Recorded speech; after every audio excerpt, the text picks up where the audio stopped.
Today we're going to make classic scones. We need 2.5 cups of flour, 2 tablespoons of sugar, 1 tablespoon of baking powder, 1/4 teaspoon of salt, 1/2 cup of butter, 1 cup of milk, and 1 egg.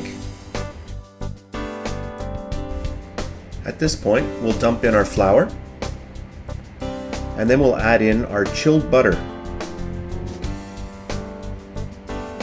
And then we're going to use our pastry cutter and we're going to incorporate the butter into the flour.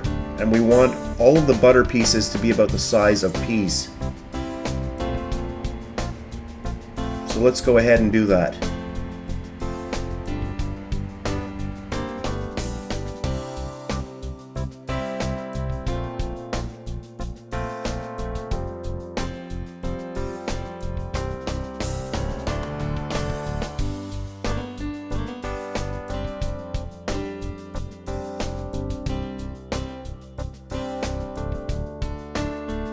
And here we go, maybe about a minute later, everything's done and it's nicely incorporated.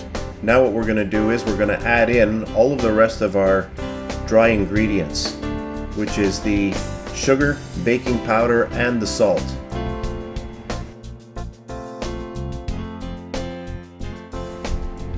Alrighty, now once you've mixed up that very well, we're going to take our egg and we're going to drop it in with the milk and we're going to give that a little bit of a stir.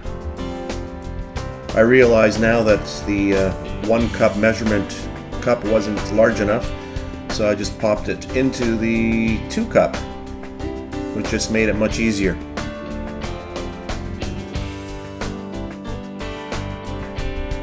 Okay, once you have your egg milk mixture well mixed together, pour it into your dry ingredients, and now what we're going to do is we're going to take a fork and we're going to slowly start incorporating this. One thing that's very important is that you do not want to use a mixer to do this because it will overwork the dough. You really don't want to overwork this.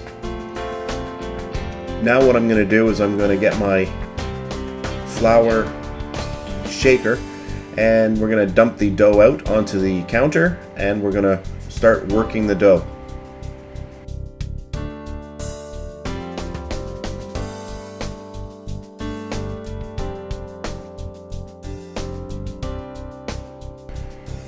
Alright, let's give a little bit more flour to the dough.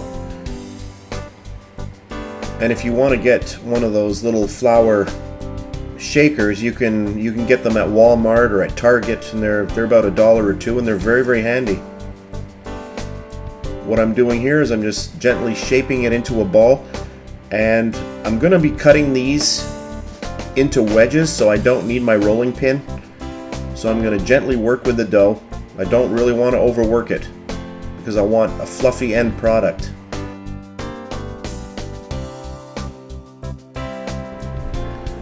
So the next step is to grab yourself a pan and cut the dough into wedges of the size that you want to have.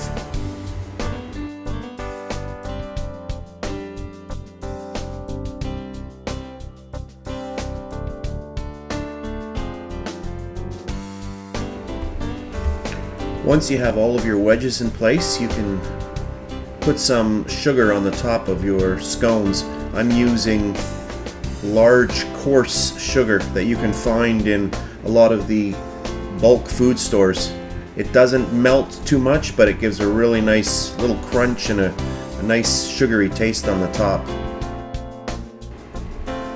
At this point, the only thing left to do is to throw them in the oven at 350 degrees Fahrenheit for about 20 minutes. If you're using a convection oven, check your time. It should be around 15 minutes. Scones are not a sweet type of biscuit, so they're best eaten with a good cup of coffee or tea. You can crack them open and put some butter in there and some jam, but they're very delicious. So I hope you try out this recipe. It's a really good one.